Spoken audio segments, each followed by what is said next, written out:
కడప జిల్లాలో వైఎస్ కుటుంబం ప్రారంభించిన ఫ్యాక్షన్ రాజకీయాలు జగన్తోనే ముగుస్తాయని టీడీపీ ఎమ్మెల్సీ రామ్ గోపాల్ రెడ్డి అన్నారు. వైఎస్ కుటుంబం మొత్తం రాష్ట్ర వినాశకానికే పనిచేశారని దుయ్యబట్టారు. తాను జైల్లో ఉన్నప్పుడు తన కుటుంబాన్ని వైఎస్ కుటుంబం బాధపెట్టిన విషయాన్ని రామ్ గోపాల్ రెడ్డి గుర్తు చేశారు. ఎవరంలే మేమంతా అరెస్ట్ అయి ఉన్నాం. మా తండ్రికి అనారోగ్యం ఉండి హాస్పిటల్ విన్నారు. మా భార్య మా చిన్న కొడుకున్నారు. అందరు కూడా సినిమాలలో విలన్లు ఏదైనా దురాగతాలు జరిగినప్పుడు హెచ్చరిస్తూ ఉంటారు. ఈ కుటుంబానికి ఎవరైనా ఆశ్రయం ఇచ్చినా మేము అంతా చూస్తాం. సేమ్ అదే విధంగా నా భార్య నా కుమారుడిని నడు రోడ్డు మీద నిలబెట్టి ఈ కుటుంబానికి పచ్చి మంచినీళ్ళు ఇచ్చినా కూడా మీ అంతా తేలుస్తాం, మీ కొంపలు కూడా కూరుస్తామని చెప్పిన సంఘటనలు ఈ రోజు కూడా మేము మర్చిపోం. జగన్మోహన్ రెడ్డి ఇంత అన్యాయాలు దుర్మార్గాలు చేసి ఈరోజు చంద్రబాబు నాయుడు గారు అన్యాయాలు చేస్తున్నారు.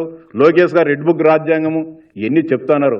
ఇప్పటికైనా కూడా వాస్తవాలు తెలుసుకో, మనిషిగా మారు.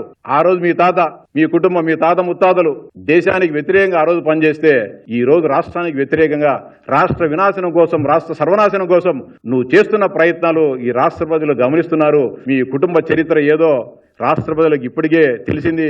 నువ్వేదో మా నాయన మంచోడు, మా నాయన ముఖ్యమంత్రిగా ఉన్నంత మాత్రం మంచోలేం కాదు. మీ నాయనకు తండ్రిగా ఉన్నంత మాత్రాన రాజారెడ్డి మంచోడేం కాదు. మీ నాయనకు తమ్ముడుగా ఉన్నంత మాత్రాన వివేకానందరెడ్డి మంచోడేం కాదు. అందరూ కూడా మీ కుటుంబం యావత్తు మొత్తం ఈ రాష్ట్ర విధ్వంసానికి, కడప జిల్లాలో ఫ్యాక్షన్ రాజకీయాలకు ప్రారంభించింది మీరే. మీతోనే ముగుస్తుందని కూడా నేను చెప్తా ఉన్నా.